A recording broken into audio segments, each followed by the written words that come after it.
Greetings, everyone. We are Group 3, and our presentation today is on the paper which is titled Virtualized Congestion Control. And this work is authorized by a collaborative team from VMware, Stanford, and Technion, which are all the leaders in network research. And the paper highlights an innovative approach to manage congestion in a multi-tenant data centers, addressing a significant challenge in networking.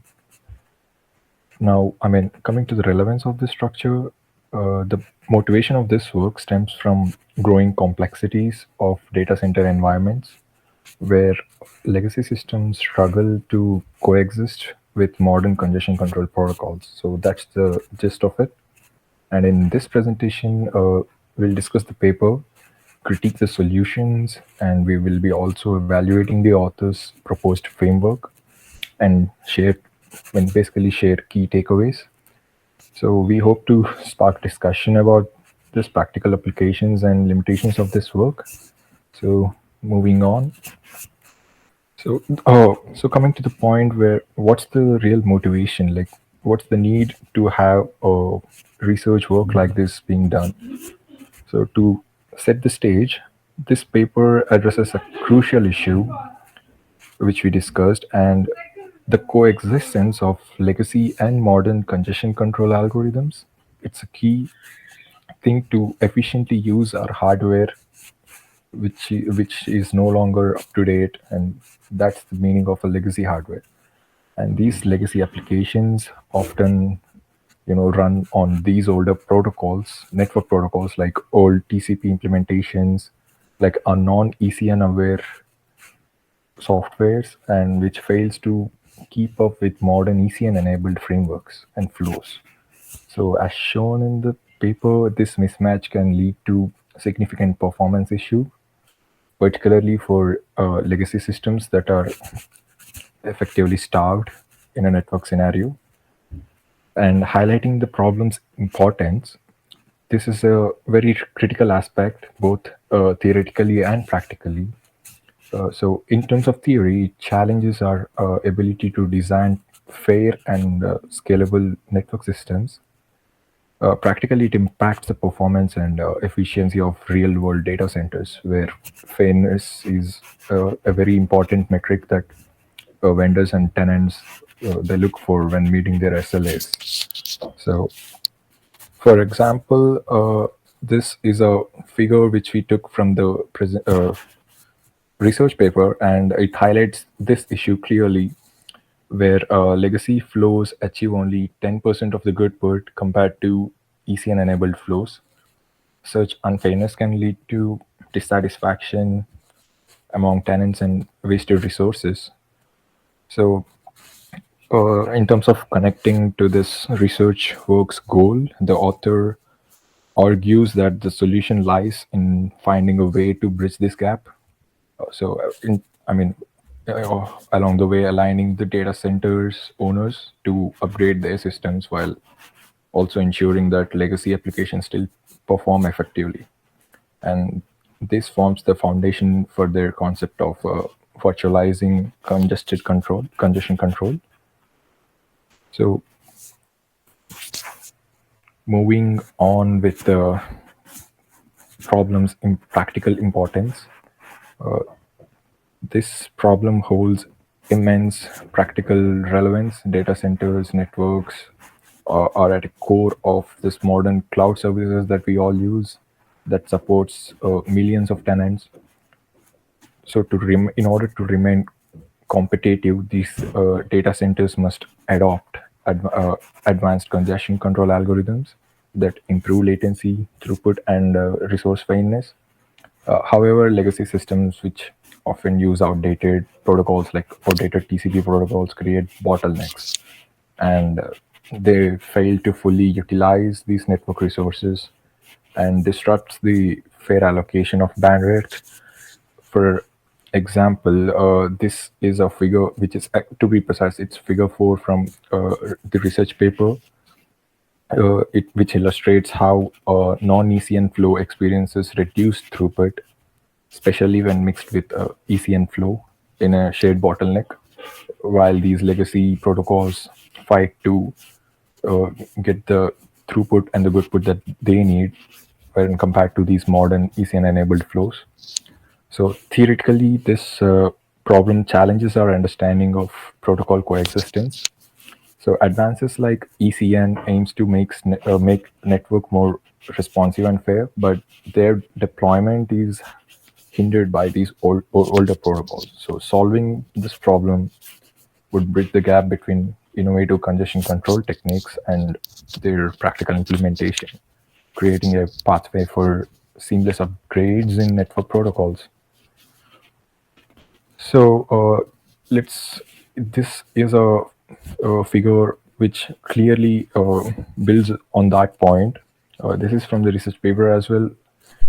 Here you can observe in the lower part the figure B, where network uh, scenario consists of 5 ECN flows and 5 non-ECN flows. Like the number is at an equilibrium, but if you observe the good put that these newer ECN flows are getting is significantly more than of that non-ECN flows, so which is highly unfair. And as of now in the market, many vendors won't be encouraged by these kinds of performances.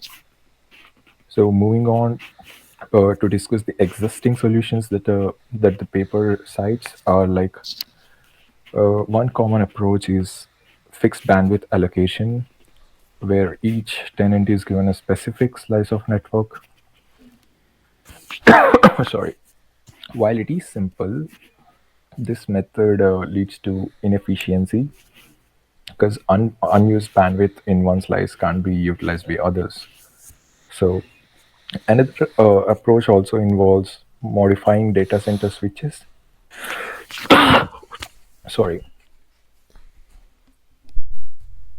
modifying data center switches. While this method leads to inefficiency, we got to build upon that using as a number of tenant algorithms increases, this becomes increasingly complex and unscalable. So why will there be a gap in the solution? Why will there be a insufficient or inefficient performance? So both of these solutions fail to address the core issue of coexistence between modern and legacy congestion control algorithms.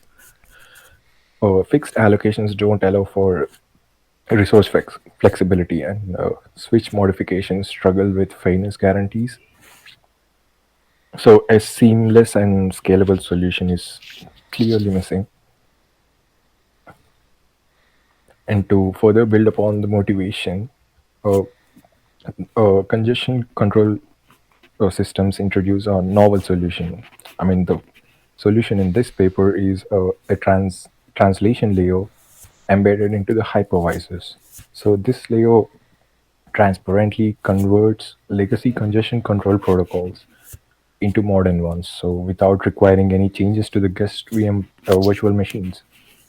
So this architecture ensures that even outdated applications can benefit from advancements in ECN, allowing data center operators to upgrade their networks without disrupting tenant service flow.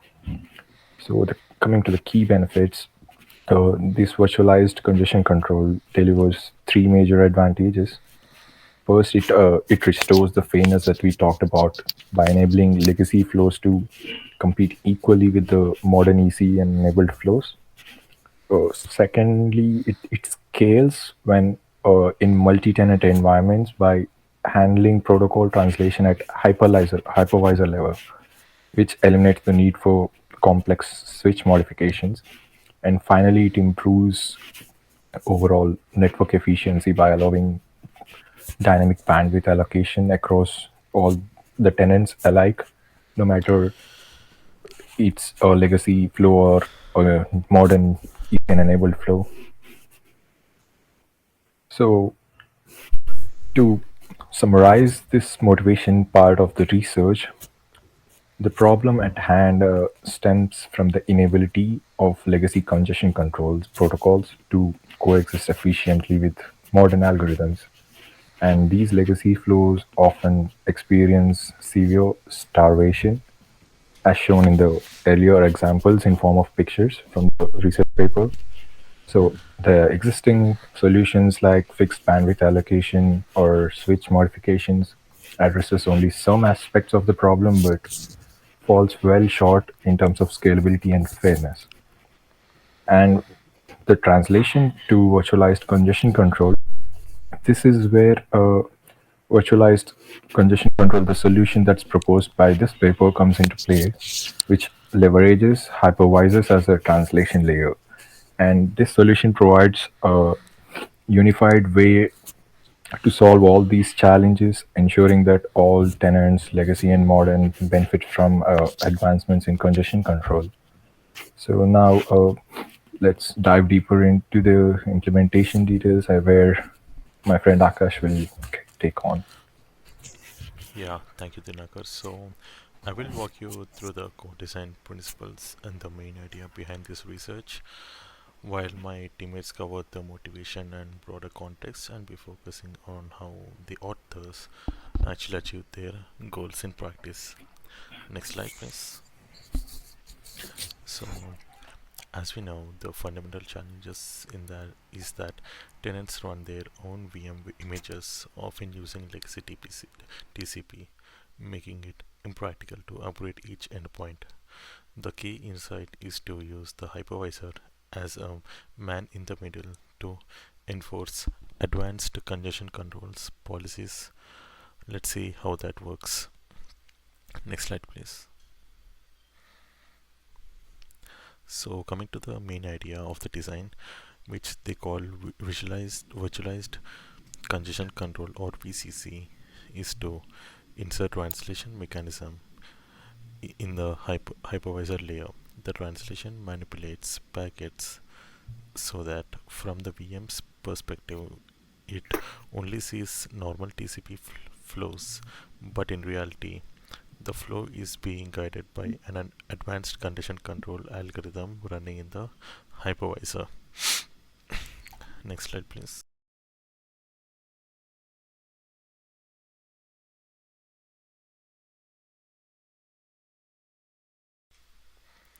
So yeah, so coming to the conceptual architecture, here's a conceptual architecture that I have designed. The VM sends and receives packets normally. The hypervisor's VCC layer intercepts and modifies these packets.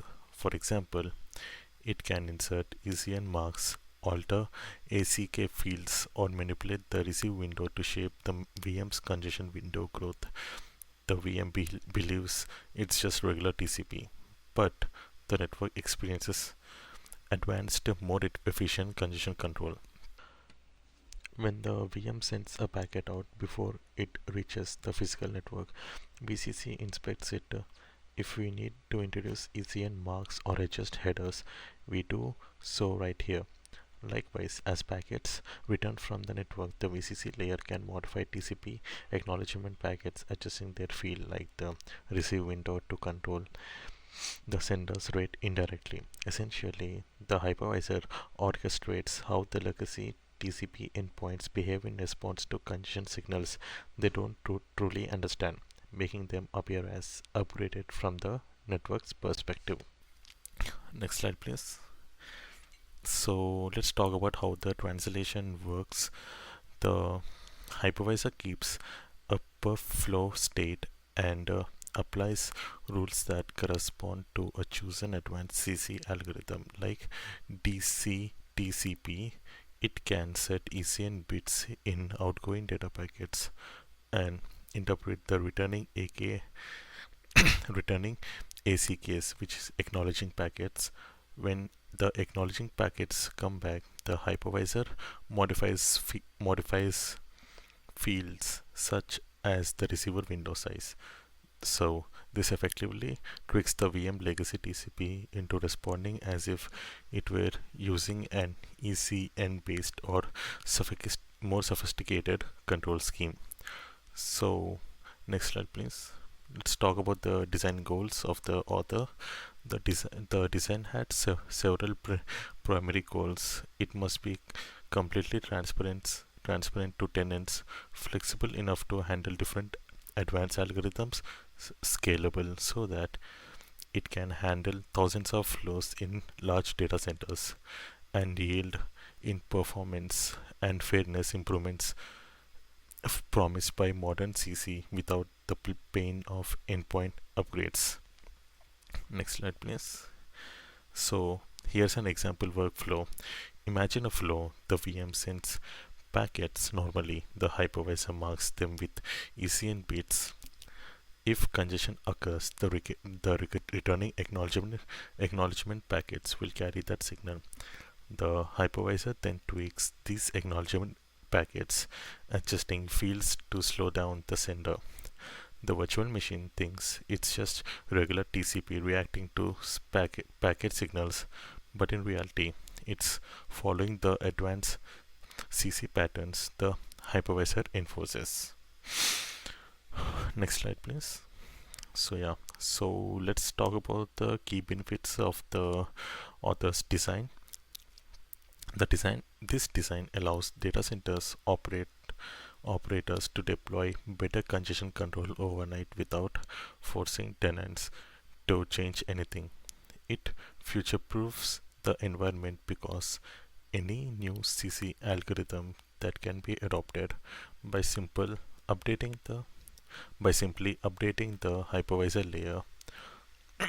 Overall, it ensures fair resource allocation, better throughput, and reduce the latency across the networks. So yeah, next slide, please. So yeah, let's talk about the different congestion control algorithms. One of the key strengths of this approach is that it's not tied to single congestion control algorithm. Instead, VCC can be configured to emulate different modern CC protocols such as DCTCP, BBR, or Timely, all without requiring changes inside the tenant's virtual machine. Sorry.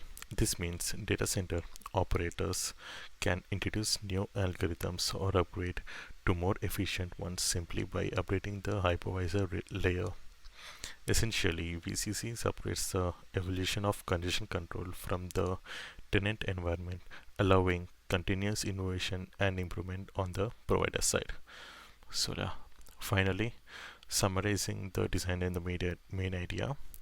To sum up, the main idea is all about using hypervisor as a strategic insertion point for advanced congestion control.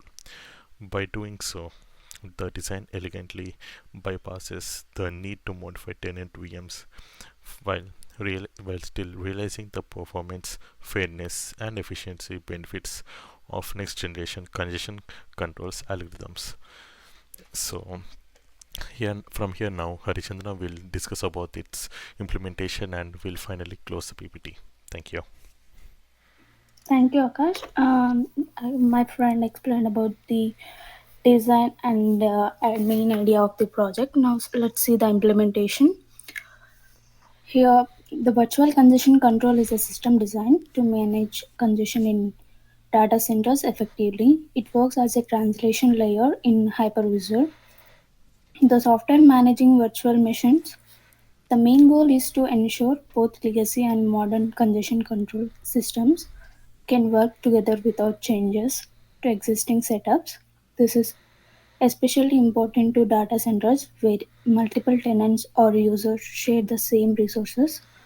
VCC focuses on being backward compatible, meaning it doesn't disrupt older systems while improving fairness and network performances. Next slide, please.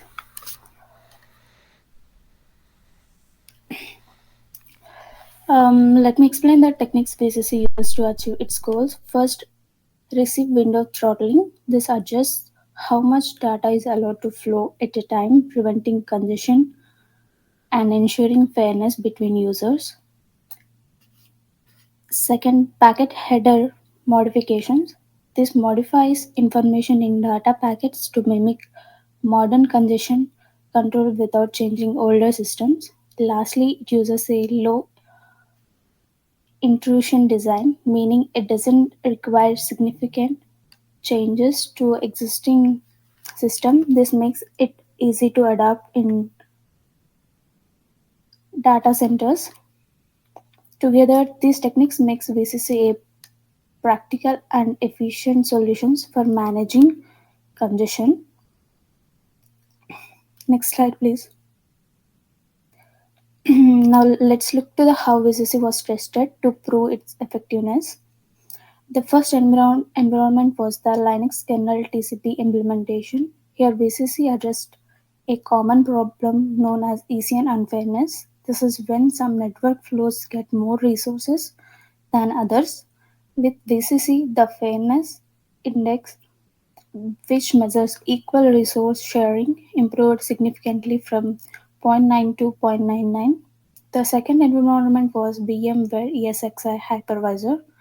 In this test, VCC allowed tenants or users to share bandwidth dynamically. This means users got the resources they needed without causing congestion. Both tests shows that VCC could solve real-world problems in data centers. Next slide. Next slide, please. Now let's discuss the results from the evaluation. First, fairness index. This improved from zero point 0.9 to 0.99, meaning resources were shared more equally among users. Second, packet loss reduction. VCC reduced the amount of lost data during congestion, improving network reliability. Third, throughput gains. This means the network performed better overall, handling mixed traffic flows efficiently. These results shows that PCC is a powerful tool for improving fairness, reducing congestion, and optimizing network performance. Next slide. In conclusion, virtualized congestion control is a significant advancement for managing networks in multi-tenant data centers. It ensures fairness among users, optimizes resource utilization, and bridges the gap between legacy and modern systems. By reducing congestion and packet loss, it improves the overall performance and reliability of network. Looking ahead, future work can focus on simplifying VCC deployment, creating new algorithms, and optimizing resource allocation for different tenants' needs. VCC is a setup forward in making data centers network more efficient and fair for everyone. Thank you.